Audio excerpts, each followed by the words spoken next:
Amul dairy નો આ વિષયની અંદર 27/9/2024 ના દિવસે અમૂલ ખાતે સાધારણ સભાની અંદર 1258 દૂધ મંડળીના તમામ ચેરમેનોનો એક જ અવાજ હતો કે અમૂલની અંદર પશુપાલન કરતા હોય એમનો દીકરો હોય કે દીકરી ભણેલા ગણેલા લાયકાત પ્રમાણે એમને નોકરી મળે એમની અમારી માગણી હતી। અન્ય પણ અમારી બીજી બે માગણીઓ હતી। એ માગણીઓ હજુ સુધી આ દૂધે ધોયેલી ટોળકી એક પણ દિવસ ચેરમેનોને કોઈને રીતે હેરાન કરે છે।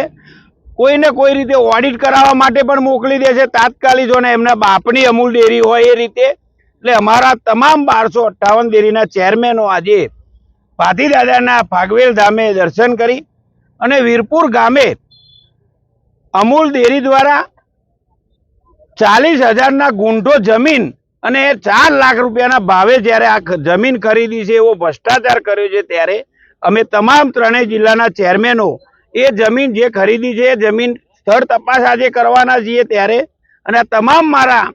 ત્રણેય જિલ્લાના ચેરમેનો અમારા સૌ આગેવાનો અને તમામ સમાજ સાથે છીએ ત્યારે આવનારા દિવસોની અંદર આ દૂધે ધોયેલી ટોળકી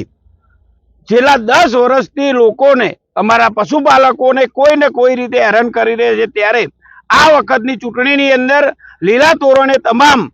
જેને પશુપાલકોનું લોહી ચૂસ્યું છે તમામે ઘેર જશે એવું નક્કી છે।